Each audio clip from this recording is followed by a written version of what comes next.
আজকে আমরা কর্নফ্লাওয়ার ছাড়া স্যুপ রান্না করব। প্রথমে এখানে পানি দিয়ে দিচ্ছি 5 কাপ, 2 কাপ, 3, 4, 5 আর 1 কাপ এক্সট্রা দিয়ে দিব। এক্সট্রা।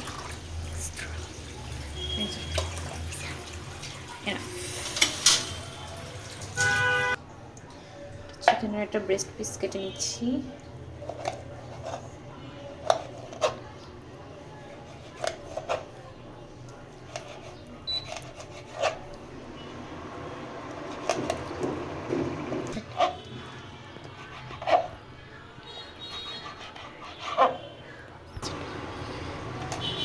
এখানে একটা পিস দিয়েছি, আপনারা চাইলে আরও বেশি দিতে পারেন, তবে বেশি দিলে বেশি চিকেন চিকেন হয়ে যায়, মনে হবে মাংস রান্না, স্যুপ রান্নার মনে হবে না, তাই আমি একটার অর্ধেকই দিয়েছি।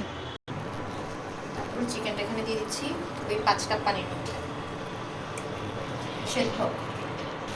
তারপর এখানে আমরা একটা চিকেন সেদ্ধ হওয়ার জন্য যতটুকু দরকার লবণ অতটুকু লবণ দিয়ে দিলাম। তারপর এখানে কাঁচামরিচ দিয়ে দিচ্ছি মাঝখান দিয়ে একটু ফালি করে। কাঁচামরিচগুলো তো অনেক ঝাল, সেই বুঝে আমি দিচ্ছি। যদি ঝাল কম হয় তাহলে বেশি দিবেন, আর স্বাদ মতো দিতে হয় ঝাল। 4-5টা কাঁচামরিচ দিয়ে দিলাম। তারপরে এখানে আমরা একটা ম্যাগির থাই স্যুপটা কেটে নিচ্ছি শর্টকাটের জন্য, যাতে তাড়াতাড়ি হয়। ম্যাগি থাই স্যুপ ছাড়াও করা যায়, সেটা আরেকদিন দেখাবো। এটা এখনই দিয়ে দিতে হবে, নাহলে এটা জমা পেয়ে যাবে। তারপরে নাড়াচাড়া করতে হবে ভালো করে, নাহলে জমাট বেঁধে যাবে। তারপর এখানে একটু কালারের জন্য আমরা অল্প একটু গুঁড়ামরিচ দিলাম। কালারটা আসলে ভালো সস ইউজ করলে চলে আসে। সয়া সস দিয়ে দিচ্ছি, যে ঢাকনাটা আছে ওইটারই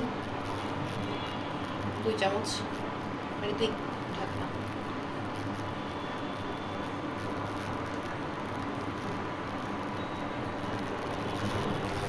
তারপর এখানে 1 চামচ, 1 বড় টেবিল চামচ এখানে টমেটো সস দিয়ে দিলাম।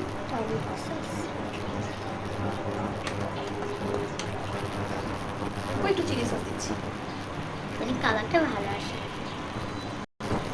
এখানে ফ্লেভারের জন্য গাছের থাই পাতা দিয়ে দিচ্ছি একটু বড় বড় করে, যাতে করে উঠাতে সহজ হয়।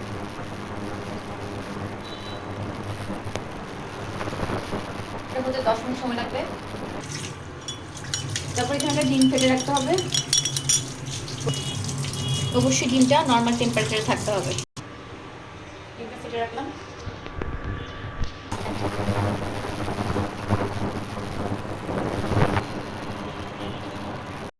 ফ্লেভারের জন্য একটা ছোট চিকন করে বোম্বে মরিচ দিচ্ছি। ফ্লেমটা বন্ধ করে যেটা ফেটে রাখছি এটা একটু একটু করে উপর থেকে দেবো। এভাবে করে নাড়তে থাকবো যাতে করে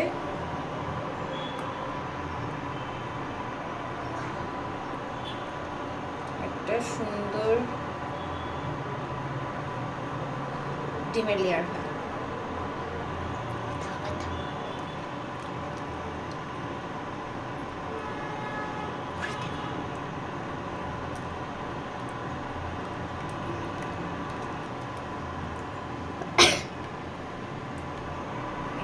সুন্দর ডিমের একটা লেয়ার বসছে, একসাথে দিয়ে দেবো। আমাদের স্যুপ রেডি।